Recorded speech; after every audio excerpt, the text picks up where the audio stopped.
రాయలసీమపై చంద్రబాబు కక్ష కట్టారని అధికారంలోకి రాగానే రాయలసీమ ప్రాజెక్టులు ఆపేశారని ఆరోపించారు మాజీ వైసీపీ ఎమ్మెల్యే తోపుదుర్తి ప్రకాష్ రెడ్డి. రేవంత్ కోసం చంద్రబాబు రాయలసీమకు ద్రోహం చేస్తున్నారన్నారు. రాయలసీమ వైసీపీ నేతలు ఇవాళ చలో పోతిరెడ్డిపాడుకు పిలుపునిచ్చారు. ఈ సందర్భంగా ఏర్పాటు చేసిన సభలో కూటమి సర్కార్పై తీవ్ర విమర్శలు చేస్తున్నారు. నంద్యాల జిల్లా పోతిరెడ్డిపాడు ప్రాజెక్టు దగ్గర ఆగిపోయిన లిఫ్ట్ ఇరిగేషన్ పనుల్ని పరిశీలించారు ఆయన. రాయలసీమకు జరుగుతున్న అన్యాయం, తమ పోరాటం కొనసాగుతుందన్నారు.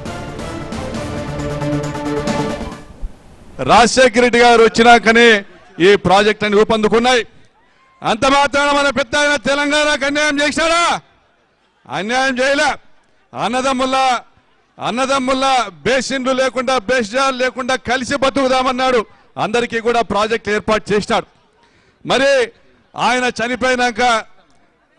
చనిపోయినాక ఏ రోజు కూడా ప్రాజెక్టుల గురించి రైతుల గురించి ఆలోచన చేయని చంద్రబాబు నాయుడు రాయలసీమ పైన కక్ష కట్టి రాయలసీమ ప్రాంతాల్లో ప్రాజెక్టులు ఏవి కూడా పనులు జరగకుండా ఆపుతా వచ్చినాడు. నేను ఒకటే అడుగుతా ఉన్నా, మొన్న రేవంత్ రెడ్డి గారు మాట్లాడినారు, మేము చంద్రబాబు నాయుడుతో కుమ్మక్కై రాయలసీమ లిఫ్ట్ ఇరిగేషన్ పనులను ఆపిచ్చినాము, రెండు రాష్ట్రాల మధ్య సయోధ్య ఉండాలి కాబట్టి బయటికి చెప్పడం లే అన్నాడు. అంటే దొంగతనంగా గూడుపుటాన్ని చేసుకున్నారా లేదా? దొంగలిద్దరు చేసుకున్నారా లేదా?